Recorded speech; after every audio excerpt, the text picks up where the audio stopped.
Okay, so picking up from where we were yesterday, this more notes on Sohcahtoa. Remember, opposite over hypotenuse is sine, adjacent over hypotenuse is cosine, opposite over adjacent is tangent. So let's write that right in here. We've got opposite over hypotenuse for sine, we've got adjacent over hypotenuse for cosine, and we've got opposite over adjacent for tangent. Okay. Now, what are we going to do here? We're going to try and solve some of these. We're going to do number 2, we're going to do number 3 together, and I'm going to have you guys try a few, and we're going to move right from there to the homework. Okay, so for number 2, the first thing, what do you think is the easiest thing to do here? Hopefully you know that all triangles equal 180 degrees, and that a right angle is 90 degrees. So if I take that away, there's 90 degrees left in these triangles. In all of them, they're all right triangles. So if I give you one of the lengths is 75, well then you can just subtract it from there to get this one to be 15 degrees. Simple as that. And there's only 2 types of problems. One where you're finding one measurement in here and 2 on the outside. Another one like number 3 where you're going to find 2 on the inside and 1 on the outside. Okay? So let's continue on number 2. I know that.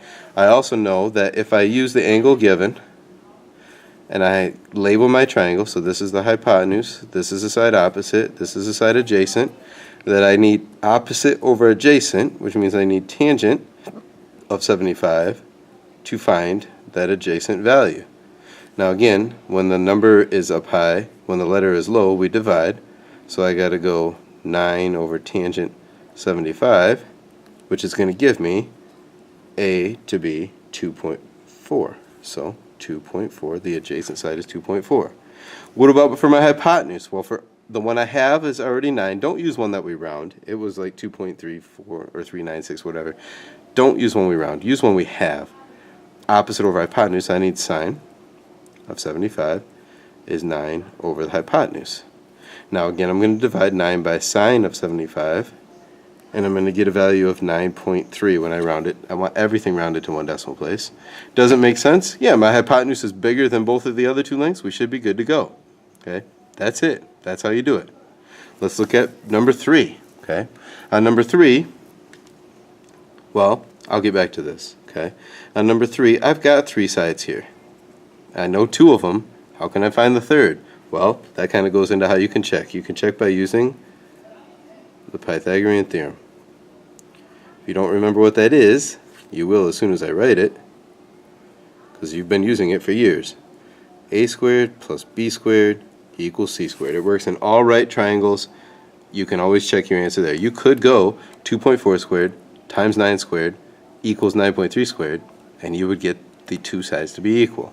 So in this case, I'm going to take, if you remember, cross from big B is little b, cross from big A is little a, cross from big C is little c, and I'm going to go A squared plus B squared equals C squared. The problem is, this is my C. The hypotenuse is always the one that's by itself. So I'm going to put 8 squared plus, we'll call it B squared, equals 13 squared. Solve it, kind of do this quick. Subtract to get rid of that. B squared equals 105, and then square root it. And when I square root it, that gives me 10.2. Again, I'm rounding to the nearest tenth. Okay. From there, I got to get an angle. I'm just going to pick C, because I know once I find this, I can go 90 minus that to get that one.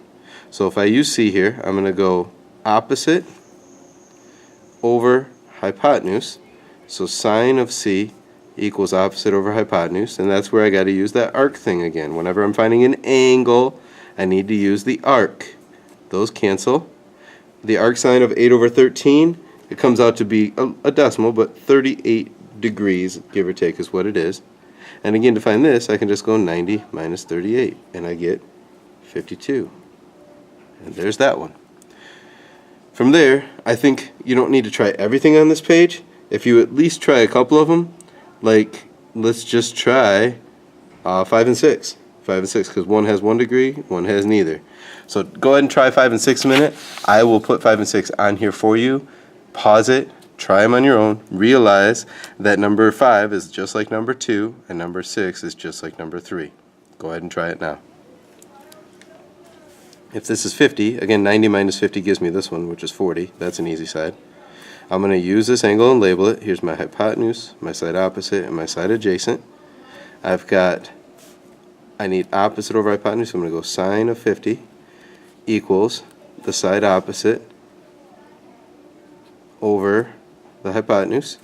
And when the letters up high, you multiply. So this is 16 sine 50, which gives me, right here, sorry, 12.3. And when I do the other side, I'm going to do, well, from here I need adjacent, so cosine 50 equals the side adjacent, which is what I'm solving for, over my hypotenuse. Again, the letters up high and multiply, and I'm going to get 10.3. Okay. For number 6, I'm going to use Pythagorean theorem to find the third side. And now keep in mind, this is my hypotenuse. It doesn't matter which one is which for A and B here. I need 3 squared plus 5 squared equals the hypotenuse squared. We'll call it C squared. Multiply, multiply, add. And you should know how to solve this from chapters 5 and 6. Square root both sides. C equals 5.8. Okay. Now, once I get that, I can again use the arc to find this. So this is my angle. Side opposite, side adjacent, side hypotenuse. So I'm going to use tangent of A equals opposite over adjacent. And to solve, I'm going to arctan both sides. And when I do that, I get A to be 59 degrees and B to be 31 degrees. It just so happens that all the things on this page rounded to the nearest whole number. I want to round everything to the nearest tenth. Your homework is 1 through 10 on the next 2 pages. Don't worry about doing 11 through 14. It's just 1 through 10. Okay? Thank you. Have a good day.